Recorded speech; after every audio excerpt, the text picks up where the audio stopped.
Hello everyone, welcome to my channel Readers Path. So हमने start किया था carbon and its compound. Day 1 में हमने कार्बन की बेसिक इन्फॉर्मेशन ले ली थी कि कार्बन जो है इसका जो रिप्रेजेंटेशन होता है वो सी सिंबल से होता है। इसका एटॉमिक नंबर है हमारे पास 6 होता है एंड एटॉमिक मास जो है वो 12 होता है। एंड कार्बन जो है इसकी इलेक्ट्रॉनिक कन्फिग्रेशन हम कैसे लिखते हैं 2-4। दैट मीन्स इसके जो आउटर मोस्ट सेल है यानी कि फर्स्ट सेल जो है कार्बन की, यहाँ पर 2 इलेक्ट्रॉन प्रेजेंट होते हैं।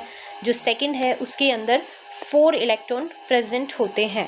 तो इस तरीके से कार्बन के आउटर मोस्ट सेल में 4 इलेक्ट्रॉन प्रेजेंट होते हैं। कार्बन जो है किस तरीके से बॉन्ड बनाता है तो वो आज हम डिस्कस करने वाले हैं कि कैसे कार्बन जो है बॉन्ड बनाता है विद अदर एलिमेंट के साथ में।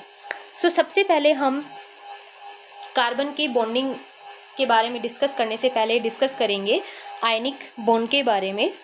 तो आपको पता होना चाहिए कि आयनिक बॉन्ड जो है वो किस तरीके से बनता है।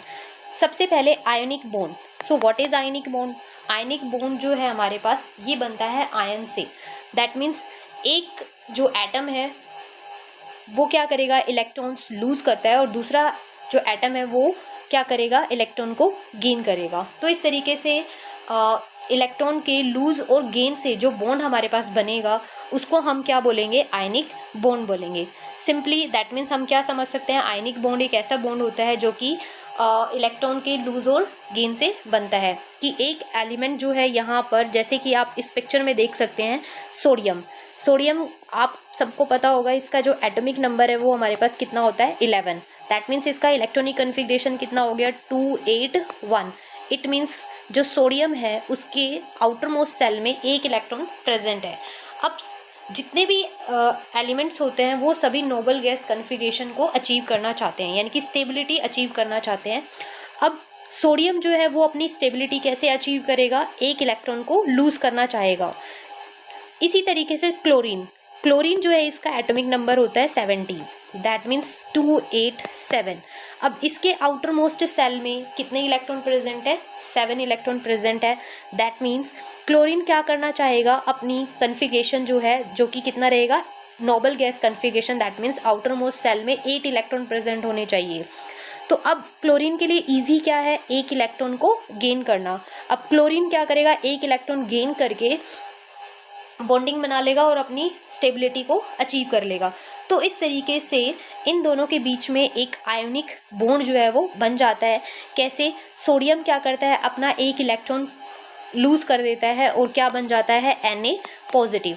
जब भी कोई एलिमेंट क्या करेगा, इलेक्ट्रॉन को लूज करता है उसके ऊपर क्या लगाएंगे हम, प्लस साइन। वाई? बिकॉज क्योंकि मैंने फर्स्ट वीडियो में आपको बताया था कि किसी भी एलिमेंट के अंदर जो है number of electron and number of proton जो है बराबर होते हैं। अब क्योंकि 1 इलेक्ट्रॉन कम हो गया तो इसके ऊपर कौन सा चार्ज आ जाएगा हमारे पास, पॉजिटिव चार्ज। अब सिमिलरली क्लोरीन जो है 1 इलेक्ट्रॉन गेन करता है तो यहाँ पर हम क्या लगाएंगे, नेगेटिव चार्ज, क्योंकि इसके पास क्या हो गया, 1 इलेक्ट्रॉन एक्स्ट्रा हो गया, इसने गेन कर लिया है। अब पॉजिटिव और नेगेटिव इन दोनों के बीच में अब क्या बन जाएगा, हमारे पास एक बॉन्ड बन जाएगा। दोनों जो है लूज, इलेक्ट्रॉन के लूज और गेन से क्या हो जाएंगे, एक दूसरे से अटैच हो जाएंगे और क्या बना लेते हैं, NaCl। इस तरीके से सोडियम क्लोराइड हमारे पास फॉर्म हो जाता है। आई होप यहाँ से आपको समझ में आया होगा कि NaCl यानी कि सोडियम क्लोराइड किस तरीके से बनता है, कैसे इन दोनों के बीच में आयनिक बॉन्ड जो है वो बनेगा।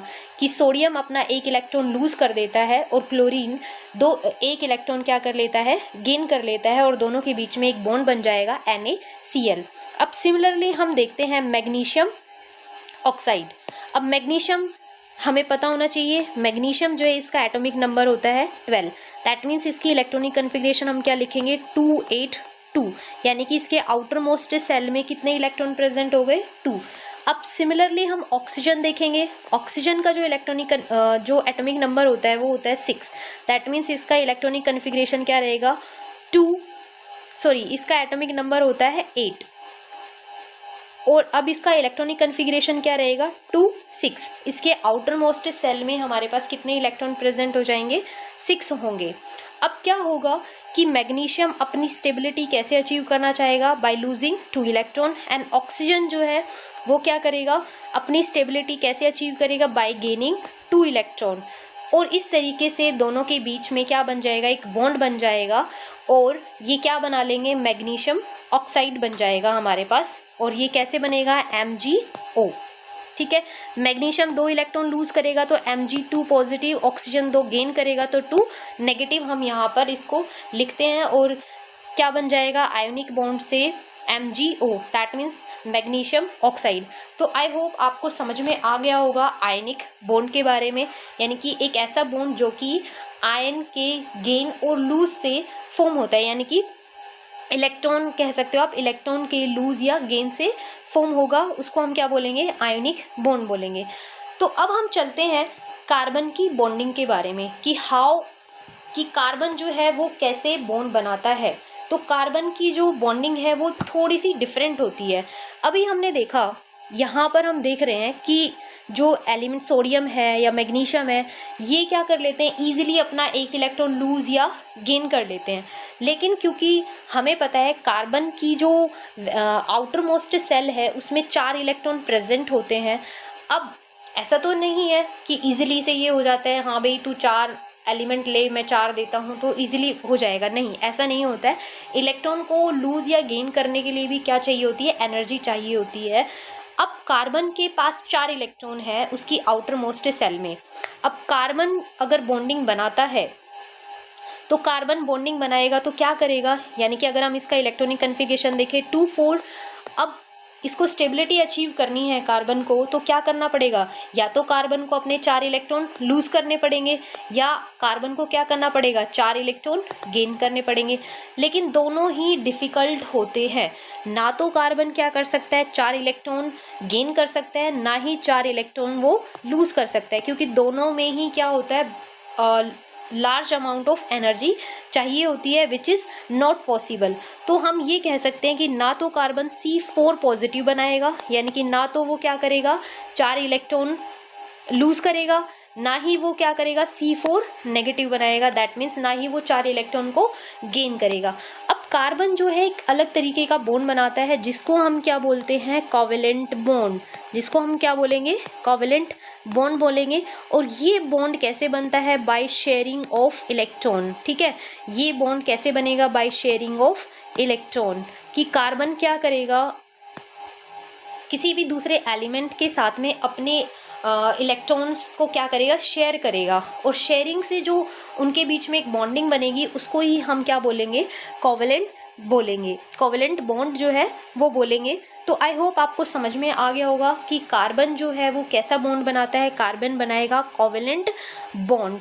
और ये कोवेलेंट बॉन्ड क्यों बनाया जा रहा है, क्योंकि कार्बन के आउटर मोस्ट सेल में 4 इलेक्ट्रॉन प्रेजेंट होते हैं, so which is not possible to gain 4 electron या लूज 4 इलेक्ट्रॉन, कि कार्बन के लिए पॉसिबल नहीं है कि 4 इलेक्ट्रॉन वो लूज करे या गेन करे। क्यों, क्योंकि बहुत ज़्यादा अमाउंट ऑफ एनर्जी चाहिए होती है 4 इलेक्ट्रॉन को लूज या गेन करने के लिए। इसीलिए कार्बन क्या करता है, अपने दूसरे एलिमेंट के साथ में शेयरिंग करता है, शेयरिंग होगी, और शेयरिंग से जो बॉन्ड बनता है उसको फिर हम क्या बोलते हैं, कोवेलेंट बॉन्ड बोलते हैं। सो आई होप आपको समझ में आ गया होगा बॉन्डिंग इन कार्बन, कि कार्बन में किस तरीके की बॉन्डिंग होती है, कोवेलेंट बॉन्ड।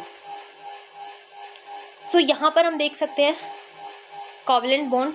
और ये बॉन्ड क्यों बनाते हैं, क्योंकि हर एक एलिमेंट जो भी है वो सब अपनी स्टेबिलिटी को अचीव करना चाहते हैं, और अपनी स्टेबिलिटी को अचीव करने के लिए ये एलिमेंट क्या करते हैं, बॉन्ड बनाते हैं। अब हर एलिमेंट अलग अलग तरीके का बॉन्ड बनाता है, कोई आयनिक बॉन्ड बनाता है, कोई कोवेलेंट बॉन्ड बनाता है। तो कार्बन जो है वो कैसा बॉन्ड बनाता है, कोवेलेंट बॉन्ड। तो ये हमने पढ़ लिया, carbon achieve stability by forming covalent bond. ये दैट मीन्स क्या करेगा, शेयरिंग इलेक्ट्रॉन, कि कोवेलेंट बॉन्ड जो है वो कैसे बनता है, शेयरिंग ऑफ इलेक्ट्रॉन से बनेगा। बाकी एलिमेंट यानी कि वो ना तो क्या करेगा 4 इलेक्ट्रॉन को गेन करेगा, ना लूज करेगा, सिर्फ क्या करेगा, शेयरिंग करेगा इलेक्ट्रॉन की। अब ये सेम वही लिखा है, क्यों, क्योंकि 4 इलेक्ट्रॉन को लूज या गेन करने के लिए क्या चाहिए होती है, हाई एनर्जी चाहिए होती है, which is not possible. Why carbon forms covalent bond. Similarly अभी मैंने आपको बताया कि कोवेलेंट बॉन्ड ही क्यों बनाता है, क्योंकि इसका इलेक्ट्रॉनिक कन्फिग्रेशन अभी हमने देखा 2-4, यानी कि 4 इलेक्ट्रॉन इसके आउटर मोस्ट में होते हैं। अब उसको अपनी स्टेबिलिटी अचीव करनी है। अचीव करने के लिए या तो गेन करे या लूज़ करे, लेकिन कार्बन के लिए दोनों ही पॉसिबल नहीं है। इसीलिए कार्बन हमेशा क्या बनाएगा, कोवेलेंट बॉन्ड जो है वो बनाएगा अपनी स्टेबिलिटी को अचीव करने के लिए। आई होप आपको ये समझ में आया होगा कि कार्बन जो है कोवेलेंट बॉन्ड क्यों बनाता है। अब हम नेक्स्ट वीडियो में देखेंगे कार्बन की वर्सेटाइल नेचर के बारे में, और ये जो कोवेलेंट बॉन्ड है वो किस तरीके से बनता है वो भी हम देखेंगे। डिफरेंट मतलब इसके टाइप देखेंगे कोवेलेंट बॉन्ड के। सो ये हम नेक्स्ट वीडियो में पढ़ेंगे। आई होप आपको वीडियो पसंद आई होगी। अगर आपको वीडियो पसंद आई है तो आप वीडियो को लाइक करिए, शेयर कीजिए एंड सब्सक्राइब करिए for more updates. Thank you so much.